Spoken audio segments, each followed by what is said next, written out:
आज के मेरे व्लॉग की जो स्टार्टिंग हो रही है वो केक बनाने से हो रही है। तो चलो केक की रेसिपी को आज मैं शेयर करती हूँ। मेरी जो केक की रेसिपी है बहुत इजी है। तो मैंने सबसे पहले एक कटोरी पानी डाला, एक कटोरी या एक कप कोई भी मेजरमेंट रख सकते हैं, और उसमें मैंने डाली 1.5 कप चीनी और इसको मैंने घोल लिया। जब वो अच्छे से मेल्ट हो गई उसके बाद में मैंने इसमें मिलाया मैदा। मैदा के साथ हम 1 चम्मच कॉफ़ी पाउडर डाल देंगे, 1 चम्मच वनीला एसेंस डाल देंगे, 1 चम्मच baking powder, half table spoon मुझे बेकिंग सोडा यूज़ करना होगा, हाफ कप ऑयल, और उसके बाद मैंने इसमें 5 टेबल स्पून मैंने इसमें कोको पाउडर मिलाया। तो ये मेरा मेजरमेंट है, ये बहुत अच्छे से इसी में बहुत अच्छा बनता है। और हाफ एन हावर इसे मुझे बेकिंग करना पड़ेगा। तो मैं बाटी वाला जो ओवन होता है उसी में एक पुराना तवा रखती हूँ नमक लगा के, और हाफ एन हावर के बाद इतना परफेक्ट केक बनकर तैयार होता है, केक का बेस। तो बस इसी मेजरमेंट से ये केक बनाना है और बहुत इजीली ये केक बन जाता है। तो मैं इसको अच्छे से मिक्स कर रही थी। उसके बाद में केक टिन को अच्छे से ऑयल ग्रीस किया, और उसके बाद में फिर मैंने इसमें जो है वो बटर पेपर लगाया, उसको भी ऑयल ग्रीस किया, और ये बैटर जो है वो मैंने इसके अंदर डाल दिया। तो बस ये डालने के बाद में फिर मैंने इसको थोड़ा सा टैप किया, और टैप करने के बाद में इसको मुझे बेक करना होगा। तो हाफ एन आवर के आसपास तो ये बेक होगा। थोड़ा सा होता है कि कई बार 2-5 मिनट पहले या 2-5 मिनट ऊपर, वो थोड़ा सा टेम्परेचर के ऊपर होता है। तो बीच में हम देख सकते हैं, और चाकू या टूथपिक से हम इसे चेक कर सकते हैं। अगर वो थोड़ा सा भी गीला आ रहा है इसका मतलब अभी केक नहीं बना है, और अगर वो ड्राई आ रहा है तो केक बन गया है। तो इसको लगभग 25 मिनट्स तो नहीं छेड़ना है, उसके बाद ही ये कुक होगा। और ये बहुत अच्छा कुक होगा ना, नीचे का लेयर टाइट होगा, जैसा बीच का ऊपर का सारा जो बाहर का लेयर है वो हमेशा सॉफ्ट ही रहता है मेरा इस रेसिपी से। उसके बाद में मैं इसको कट करूंगी 3 स्लाइस में। अब वो थ्रेड से भी कर सकते हैं और नाइफ से भी। वैसे थ्रेड से बहुत अच्छे से हो जाता है, पर मैंने नाइफ से ही किया था। तो मुझे बनाना था हार्ट शेप का केक, लेकिन मेरे पास तो केक टिन था नहीं हार्ट शेप का। तो मैंने ना इसको बस राउंड शेप से ही ना हार्ट शेप का बनाया। तो थोड़ा सा कटिंग करते टाइम थोड़ी दिक्कत आती है, लेकिन फिर भी मैंने कर लिया था जैसे तैसे। पर उससे पहले इसको पूरा ठंडा होने देना है, लगभग 1 घंटा। तो मुझे ऐसे ही गीला कपड़ा ऊपर डालकर छोड़ दो, और नहीं भी डालो तो चल जाएगा, लेकिन गीला गीला कपड़ा डालने से ना बहुत अच्छा रहता है, वो सॉफ्ट बना रहता है। फिर उसके बाद में इसको मैंने केक का शेप दिया हार्ट शेप में। तो ये करते हुए थोड़ा सा दिक्कत आता है, क्योंकि शेप में ना थोड़ी सी गड़बड़ हो सकती है। तो केक टिन अगर हार्ट शेप का होता तो और अच्छा होता। तो मैंने इसको अच्छे से शेप देके इसकी 3 स्लाइस कर ली थी। और फिर बारी आई भाई इसकी आइसिंग करने के लिए। तो बस एक साइड तो पहले मैंने इसका चॉकलेट गनाश बना लिया था, क्योंकि मैं शुगर सिरप इसमें यूज़ नहीं कर रही थी। तो दूसरी साइड मैंने चॉकलेट भी मेल्ट करने के लिए रख दी थी। और अब मुझे करनी थी क्रीम को बीट। तो क्रीम को मैंने पहले फ्रीज़र से निकाल के रख दिया था, और जैसे ये इसके आइस क्रिस्टल्स जो हैं वो रिमूव हो गए। मतलब मुझे ठंडी एकदम चाहिए, लेकिन इसमें आइस क्रिस्टल नहीं होने चाहिए, उस तरह की क्रीम को यूज़ करना है। और फिर अच्छे से बीट किया, और अच्छे से जब वो टाइट हो गई तब तक इसे बीट करते रहना है। हमें हर स्टेप पे स्पीड बढ़ानी है। सबसे पहले फर्स्ट से स्टार्ट करके जैसे ही क्रीम थोड़ा सा थिक होने लगे मुझे स्पीड बढ़ानी है 2 से, फिर जब क्रीम को लगे कि क्रीम थिक हो रही है 3, ऐसे करके लास्ट मुझे 5 तक जाना है। तो बस ऐसे करते करते धीरे धीरे मेरी क्रीम जो है वो अच्छे से टाइट हो गई थी। तो जैसे ही मेरा ना first second third fourth 5 step complete हुआ, इसको लगभग हर 2 से 3 मिनट में हमें आगे बढ़ाते जाना होता है, जिससे कि क्रीम थिक हो जाती है। स्टार्टिंग में हमें एकदम इसको हाई हाई स्पीड में हमें इसको क्रीम को बीट नहीं करना है।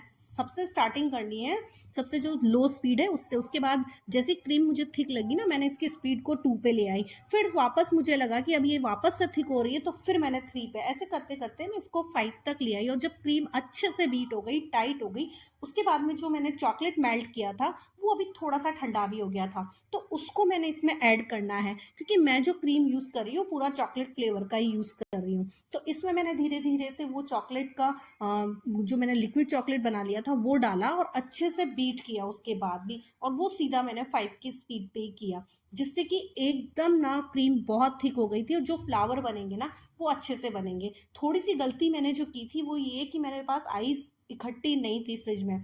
तो जब ये क्रीम बीट करते हैं ना, तब मुझे क्या है, अगर मैं आइस बाउल के ऊपर रख कर करूँगी तो ये क्रीम का जो टेम्परेचर है वो गर्म नहीं होगा, और वो क्रीम और ज़्यादा थिक होती है। तो वो मैंने थोड़ा सा ध्यान नहीं दिया था, पर जो भी है। उसके बाद में मैं ये नोज़ल फिट कर रही थी, क्योंकि मुझे पाइपिंग बैग में क्रीम को फिल करना था। तो थोड़ी ये फ्लावर बनाने के लिए इसमें डाल दूंगी, बाकी की मुझे जो है वो मैं केक को कवर करने के लिए यूज़ करूंगी। तो बस इसको मैंने सेट किया। ये भी मेरे पास पुराना ही पड़ा हुआ था, नया नहीं था, तो मैं वही देख रही थी कि क्या ये अच्छे से काम करेगा या नहीं। तो चलो, काम तो मेरा हो गया था। तो अभी कोई सामान मैं नया नहीं लेके आई थी, सब मेरे पास जो है वो 5-6 साल पुराना ही सारा, 5-6 साल भी शायद ज़्यादा ही हो गया, 7-8 साल पुराना सामान है। तो बस इसी को मैं सबको यूज़ कर रही थी। और फिर मैं लग गई थी वापस से क्रीम को बीट करने के लिए, क्योंकि मेरे को बीच में जो है ना ये फ्रिज में घुसानी पड़ी थी, क्योंकि ये मुझे लग रहा था कि इसका जो टेम्परेचर है ना वो थोड़ा गर्म हो रहा है। तो फिर मैंने इसको वापस से फ्रीज़र में डाला और फिर मैंने चॉकलेट के साथ में मिलाकर बीट किया। इसीलिए मैं बोल रही थी कि जो मुझे बीट करना था तब मुझे आइस के बाउल के ऊपर रखकर बीट करना था, जो मैंने नहीं किया था।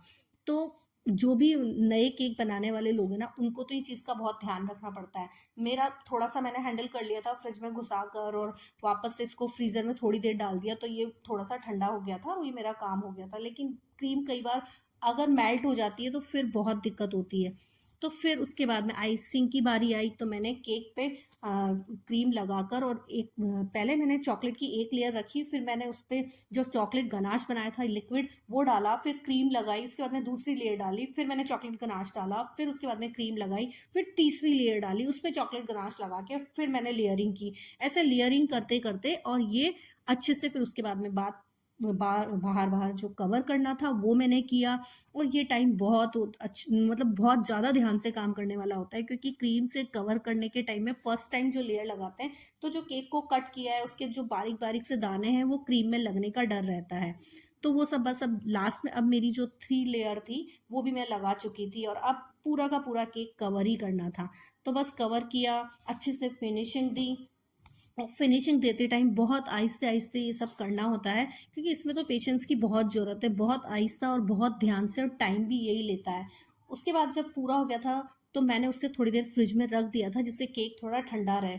और इधर जो बचा हुआ मेरे पास ये क्रीम था, ये मैंने इसमें पाइपिंग बैग में डाला। और उसके बाद में पहले मैंने केक को निकाल के उस पर जो मैंने चॉकलेट मेल्ट करके रखा हुआ था उसका मैंने ऊपर से एक लेयरिंग दी, चॉकलेट गनाश बना के लगा दिया, और उसको पूरा अच्छे से कवर करने के बाद में फिर पाइपिंग बैग से मैंने धीरे धीरे छोटे छोटे से फूल बनाए। तो जो मैंने नोज़ल लगाया था वही वाला डिज़ाइन आना था, तो स्टार टाइप का नोज़ल था ये जो मैंने यूज़ किया था।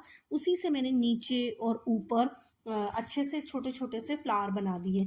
तो ये वाला मेरा कॉमन है, मैं ज़्यादातर यही वाला बनाती हूँ। एक तो सबसे ज़्यादा मैं चॉकलेट केक ही सबसे अच्छा बनाती हूँ, तो मैं ज़्यादातर यही केक को हमेशा बनाना पसंद करती हूँ। तो बस ये किया, और इसमें बहुत टाइम लगता है, और इतने हाथ गंदे हुए, नीचे भी बहुत गंदगी हो गई थी। तो धीरे धीरे ये सब बनाते हुए, और फाइनली मेरा केक ठीक ठीक बन गया था। थोड़ा सा मुझे लग रहा था कि जो क्रीम है वो बाद में मेल्ट हो रही थी। तो ये थोड़ा सा मुझे ध्यान रखना चाहिए था, पहले एक दिन पहले मुझे अच्छे से बहुत सारी आइस बना लेनी चाहिए थी, जिससे कि ये प्रॉब्लम मुझे नहीं आती। तो उससे और भी क्रीम के जो फ्लावर है ना वो एकदम अपने शेप में रहते, वो मतलब कुछ परसेंट जो है मुझे लग रहा था कि ये थोड़े मेल्ट हो रहे हैं। पूरा मेल्ट नहीं हो रहा था, लेकिन थोड़ा थोड़ा सा मुझे लग रहा था कि 100% मैंने इस केक को नहीं दिया है। तो थोड़ा सी ये सारी बातें जो होती है ना, ये बहुत ध्यान में रखने वाली होती है केक बनाते टाइम। तो फिर फाइनली बन गया था, और टेस्ट में तो केक बहुत अच्छा बना था। हाँ, लुक में मुझे लग रहा था कि ये थोड़ा कुछ परसेंट और अच्छा हो सकता था, पर चलो कोई नहीं, जो भी था बन गया था अच्छा सा केक। तो आज का मेरा ब्लॉग यही था, मेरा केक आपको कैसा लगा। तो बस मिलते हैं नेक्स्ट व्लॉग में। Thank you for watching. Bye bye.